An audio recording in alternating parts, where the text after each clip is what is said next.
嗨，大家好，我是健身的骑行客。今天晚上这室外呢在下雨。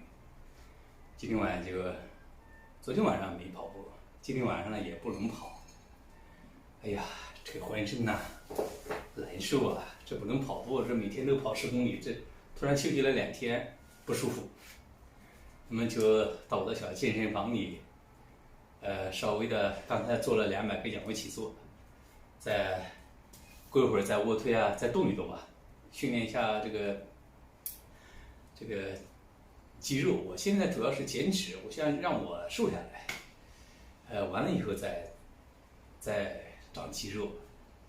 但是今天呢，确实是的，看看明天能不能跑。这每天10公里呢有点多了，我准备减掉一点，每天跑个8公里吧，然后我叫王8里，每天都坚持跑个8公里，这也还是不错的。有很多网友都在说啦，说你这样跑啊会把膝盖给搞坏的啦，要注意点啦。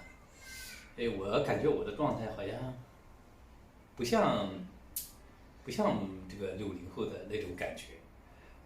今天有个网友甚至评价说，60后的不叫大叔了，我写的是60后的大叔爱跑步。他说60后应该叫大爷了。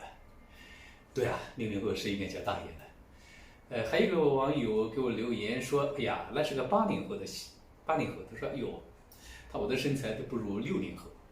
不过我相当于我写的是60后，实际上我等于是70后了，对吧？60后靠边儿。现在人的这个心态呢都比较年轻，所以我也没啥感觉。我准备让这个年龄呢延迟一点，那只有通过锻炼才能达到的这个一定的效果，是不是？下面我再练一会儿。